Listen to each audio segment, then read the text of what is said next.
ఇవన్నీ ఎవడు చూస్తున్నాడు అనుకుంటున్నారు. దేవుడు ఎక్కడికక్కడే సాక్షుల్ని పెట్టేశాడు. దేవుడు సాక్షుల్ని పెట్టేశాడు. ద్వితీయోపదేశకాండంలో 4వ అధ్యాయం. దేవుడు మన కొరకు ఉంచినటువంటి 7 సాక్షులు ఉన్నారు. వాళ్ళని మనం ఆ 7 సాక్షులు ఎవరో చదువుకుందాం. ద్వితీయోపదేశకాండం 4వ అధ్యాయము. ద్వితీయోపదేశకాండం 4వ అధ్యాయము 26వ వచనం. మీరు యోర్దాను దాటి స్వాధీనపరచుకుని దేశంలో ఉండకుండా త్వరలోనే బొత్తిగా నశించిపోదురని భూమి ఆకాశములను మీ మీద సాక్షులుగా ఉంచుచున్నాను. ఇక్కడ మనం చూస్తే దేవుడు భూమి ఆకాశములను మన మీద సాక్షులుగా. ద్వితీయోపదేశకాండం 30వ అధ్యాయము.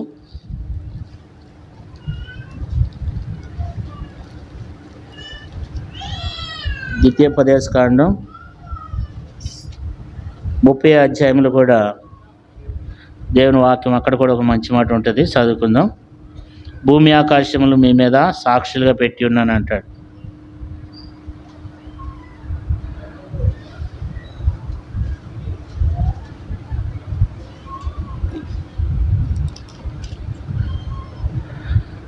ముప్పై అధ్యాయము 19వ వచనం. నేడు జీవమును మరణమును ఆశీర్వాదమును శాపమును నీ ఎదుట ఉంచి భూమి ఆకాశములను మీ మీద ఏం చేస్తున్నాను? సాక్షులుగా ఉంచుతున్నాను. దేవుడు ఏమంటాడంటే ద్వితీయోపదేశకాండం 30వ అధ్యాయం 19వ వచనంలో, నేడు జీవమును మరణమును ఆశీర్వాదమును శాపమును నేను నీ ఎదుట ఉంచి భూమి ఆకాశములను మీ మీద ఏం చేస్తున్నాను? సాక్షులుగా పెడుతున్నాను. దేవుడు మన మీద సాక్షులుగా ఏం పెడుతున్నాడు? భూమిని పెడుతున్నాడు, ఆకాశమును పెడుతున్నాడు కదా. భూమి ఆకాశం మనకు సాక్షి. దేవుడు ఏమంటున్నాడంటే మరణము, జీవము, మరణము, ఆశీర్వాదము, శాపం అన్నీ నీ ఎదుటే ఉంచా. అన్నీ నీ ఎదుటి ఉంచి నేను భూమి ఆకాశంలో సాక్షులుగా పెట్టిన. మనం ఏం చేస్తామో, మనం ఎప్పుడు ఎట్లా చేస్తామనేది దేవుడు సాక్షులుగా చెప్పడానికి. రేపు ఒక దినాన క్రీస్తు న్యాయపీఠం మీదట నువ్వు నిలబడినప్పుడు ఈ భూమి వచ్చి సాక్ష్యం చెప్తుంది, నువ్వేం భూమి మీద ఏమేం చేసావు అనేది. ఈ ఆకాశం వచ్చి సాక్ష్యం చెప్తుంది. ఒక సహోదరుడికంట ఒక జరిగిన విషయం చెప్తున్నా. ఒక సహోదరుడికి 2 అన్నదమ్ములు ఉన్నారు. తల్లిదండ్రులు చిన్నప్పుడే చనిపోయినారు. వాళ్ళకి 5 ఎకరాల పొలం ఉందన్నమాట. 5 ఎకరాల పొలం ఉంది. 5 ఎకరాల పొలం ఉంటే అన్నకు ఒక ఆలోచన వచ్చింది. అన్నదమ్ములు ఇద్దరు దాన్ని సాగు చేసుకుంటారన్నమాట.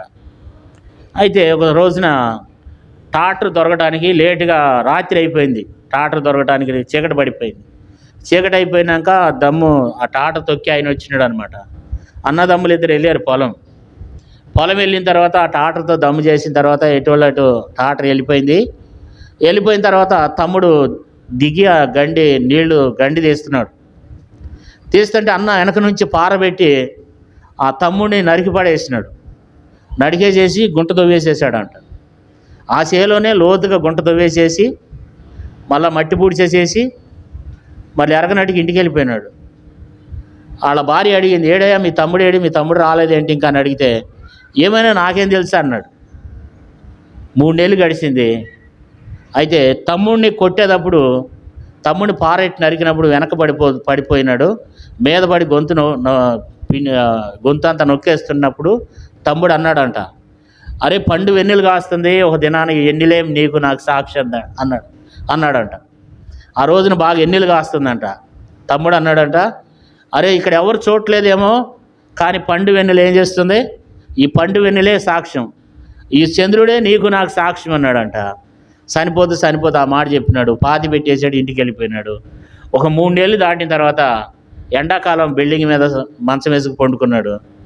ఆ చంద్రుడు కనపడుతున్నాడు, పండిటేళ్ళు కాస్తూ ఉంది. దాన్ని చూసినప్పుడు తమ్ముడు అన్నమాట గుర్తొచ్చింది. దాన్ని చూసి నవ్వుకుంటున్నాడంట. అరే మా తమ్ముడు ఇట్ట అన్నాడు పిచ్చోడు, ఆ పండుని ఏం చేస్తుంది అని చెప్పి నవ్వుకుంటున్నాడంట.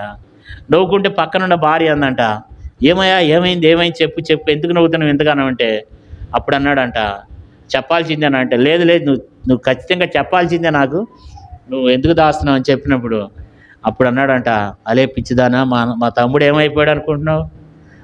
5 ఎకరాల పొలంలో ఆడికి 2 ఎకరాలు మనం ఎందుకు ఇస్తాం? అని చంపేసి పాతి పెట్టేసా. అయితే ఆ రోజు నాడు ఈ మాట అన్నాడే, ఈ పండు వెనులే సాక్ష్యం అన్నాడంట. ఎవరికి చెప్పినాడు? భార్యకి చెప్పినాడు. సరే కొన్ని రోజులు అయింది, భార్యాభర్తలు ఇద్దరి మధ్యలో గొడవ వచ్చింది. భార్యని బాగా కొడుతున్నాడు తాగొచ్చి. భార్య ఏం చేసింది?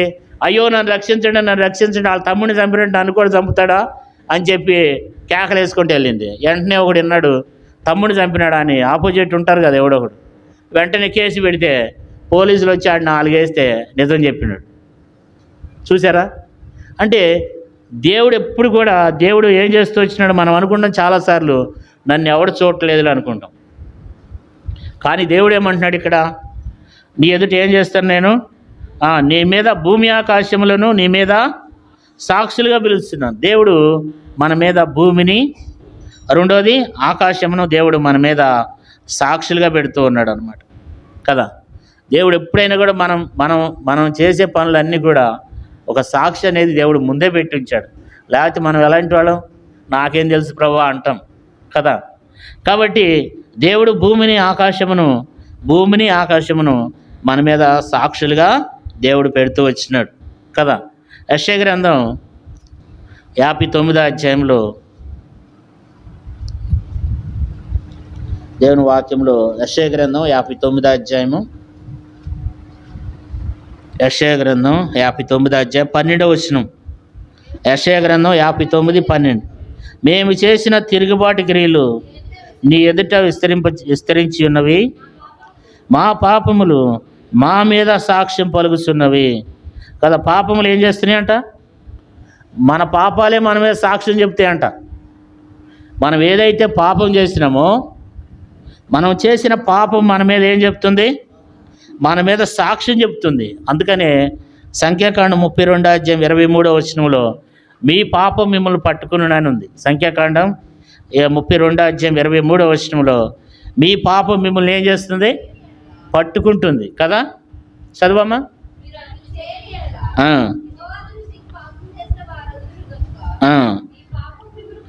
కదా. అందుకని ఏమవుతుందంటే పాపం ఎప్పుడు కూడా ఏం చేయదు, ఇడిచిపెట్టదు అనమాట. పాపం మనం చేసిన పాపము మనల్ని పట్టుకునేదిగా ఉందన్నమాట.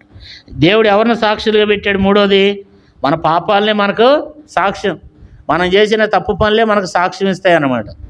మన పాపాలే మన మీద సాక్ష్యం పలుకుతాయి అన్నమాట. 2 సమూయేలు గ్రంథం 2 సమూయేలు గ్రంథంలో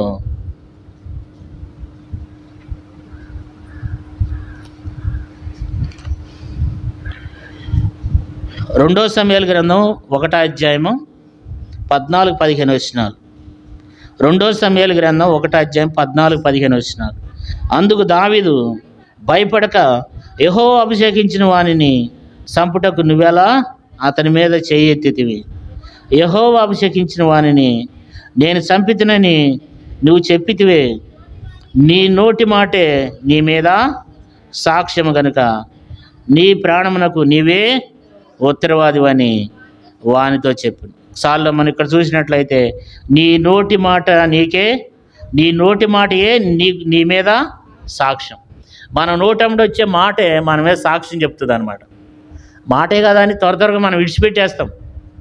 మాటే కదా ఏం కాదులే అని మనం విడిచిపెట్టేస్తాం. కానీ ఆ మాటే మన మీద ఏం చేస్తుందంట?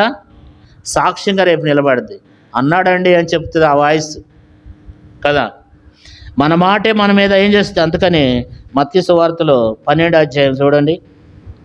మత్తయి సువార్త 12వ అధ్యాయము 36వ వచనం. నేను మీతో చెప్పినది ఏమనగా, మనుషులు పలుకు వ్యర్థమైన ప్రతి మాటను గురించి విమర్శ దినమున లెక్క చెప్పవలసి ఉండును కదా. నీ మాటను బట్టి నీతిమంతుడు అని తీర్పు నొందుదువు, నీ మాటను బట్టి అపరాధి అని తీర్పు నొందు. ఒక మాటే కాదు అనుకుంటే మన మాటే మన మీద రేపు సాక్ష్యం చెప్తుంది కదా. మనం మాట్లాడే మాటలు, మన ఇతరుల విషయంలో మనం మాట్లాడే మాటలు, మనం చేసే ఆలోచనలు, మన కుట్రలు, మన మాట మనకు ఒక దినాన రేపు నీ మీద సాక్ష్యంగా దేవుడు ఉంచుతూ వచ్చినాడు కదా. కాబట్టి అందుకని మనం 2 తలంపుల మధ్యలో ఇటు చల్లగానైనా ఇటు ఎచ్చగానే లేని స్థితిలో కాకుండా మనము చాలా జాగ్రత్తతో భయంతో ఉండాలి. లేకపోతే రేపు శిక్ష తప్పించుకోలేము. నువ్వు పరలోక రాజ్యానికి వెళ్ళలేవు. అగ్ని ఆరదు, పురుగు సావదు. యుగయుగములు అక్కడ మండిపోవాల్సిందే. నీలో ఉన్న గర్వాన్ని బట్టి రేపు నువ్వు నశించిపోతావు. నీలో ఉన్నటువంటి భక్తిహీనతను బట్టి రేపు నువ్వు చనిపోతావు. అగ్ని ఆరదు, పురుగు చావదు కదా. ఇప్పుడు ఎన్ని విషయాలు చెప్తూ వచ్చినాను. భూమిని సాక్ష్యంగా పెట్టాడు, ఆకాశము సాక్ష్యము, తర్వాత మన పాపములు మన మీద సాక్ష్యము, తర్వాత మన నోటి మాటలు మన మీద సాక్ష్యం పలుకుతాయి అంట కదా. ఇంకేం సాక్ష్యం పెట్టాడు దేవుడు? చూడండి, యాకోబు పత్రిక 3వ అధ్యాయం 5వ అధ్యాయము 3వ వచనం. యాకోబు పత్రిక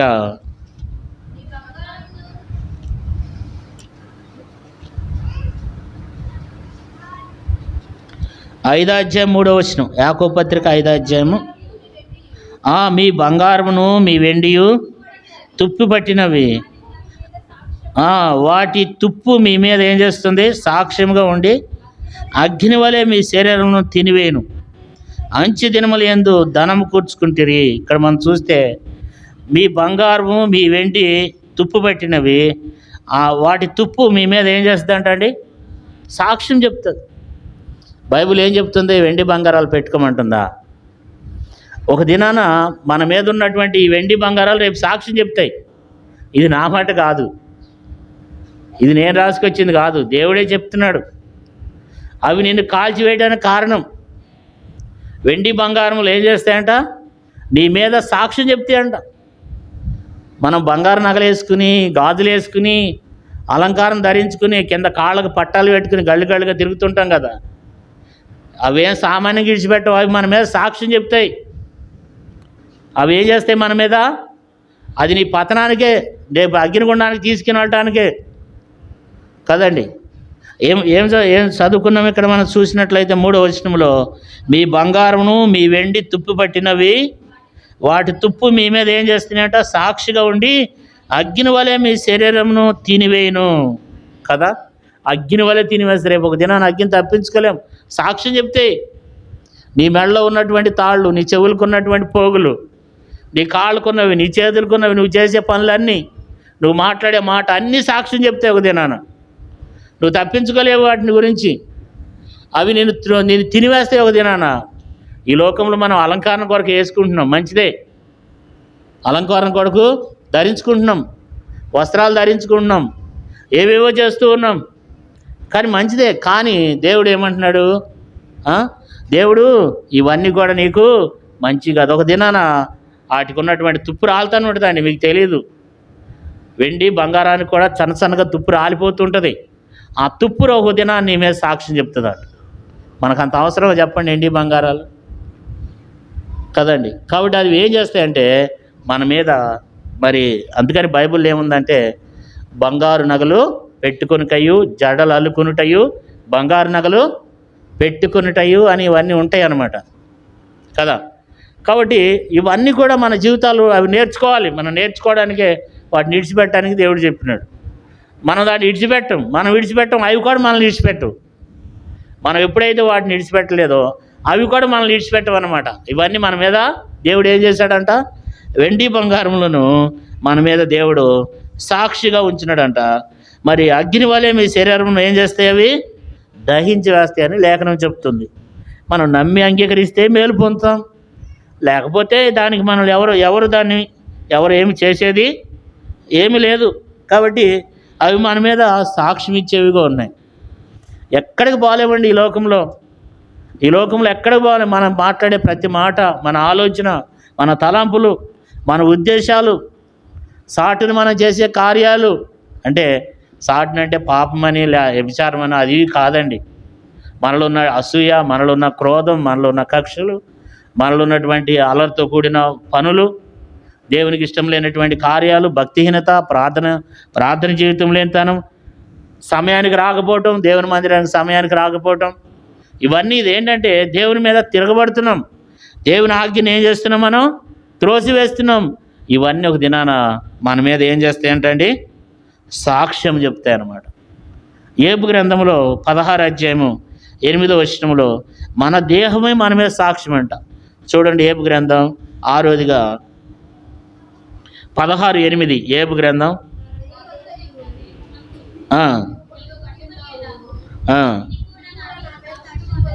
చూసారా? దేవుని వాక్యం చూసినట్లయితే ఆ దేహము మన మీద ఏం చేస్తుందంట అండి? సాక్ష్యం చెప్తుందంట. ఏబు గ్రంథం 16:8, నా దేహం అంతయు నువ్వు పట్టుకుని ఉన్నావు, ఇది కూడా నా మీద సాక్ష్యముగా ఉన్నది కదా. కాబట్టి మన దేహమే మనకు సాక్ష్యం చెప్తుంది. అంటే ఈ దేహం ఎలాంటిదంటే ఇది ఒక నిష్ప్రయోజనమైనది. మనలో ఉన్నటువంటి ఆత్మ మనం ఎట్లా నడిపిస్తే అట్లా నడుస్తుంది కదండి. నువ్వు చికెన్ బిర్యానీ తినాలనుకున్నావా, తింటావు. ఈ శరీరం ఏదైనా తినడానికి ఇష్టపడుతుంది, కానీ మన కోరికలే అట్లా ఉంటాయి అన్నమాట. మన కోరికలే అట్లా ఉంటాయి. ఈ రోజుల్లో రకరకాల జబ్బులు రావడానికి ఎవరు కారణం? ఈ శరీరం కాదు, మనలో ఉన్నటువంటి కోరికలే. ఇప్పుడు ఒక సింహం ఏం చేస్తుంది? దాని ఆకలి తీర్చుకోవడానికి జింకను తింటుంది. జింక ఏదో రుచికుందని కాదు అది తినేది, దాని ఆకలి తీర్చుకోవడానికి. ఇప్పుడు ఒక గేదె ఏం చేస్తుంది? ఎండుగడ్డి తింటుంది, పచ్చిగడ్డి తింటుంది. అది రుచికుందని కాదు, దాని ఆకలి తీర్చుకోవడానికి కదా. మనం ఏం చేస్తున్నాం? మనం ఆకలి తీర్చుకుంటున్నాం. ఈ రోజుల్లో ఆకలి తీర్చుకోవట్లా కదండి. ఇప్పుడు చికెన్ ఉంది, మామూలుగా వండుకు తినొచ్చు కదా. అబ్బే, దాంట్లో చికెన్ బిర్యానీ, మటన్ బిర్యానీ, దమ్ బిర్యానీ, దాంట్లో ఏదైనా కొంచెం తేడా వస్తే అరే కొంచెంలో పోయింది కదా, కొంచెంలో పోయింది కదా, ఇదే పనిగా. రోగాలు ఎందుకు వస్తున్నాయండి? మనకు నచ్చినట్టు వండుకుంటున్నాం. గూగుల్ తల్లిని, యూట్యూబ్ చెల్లిని కదా. గూగుల్ తల్లి అంట, యూట్యూబ్ చెల్లి అంట, దాంట్లో చూస్తాం రకరకాల వంటలు.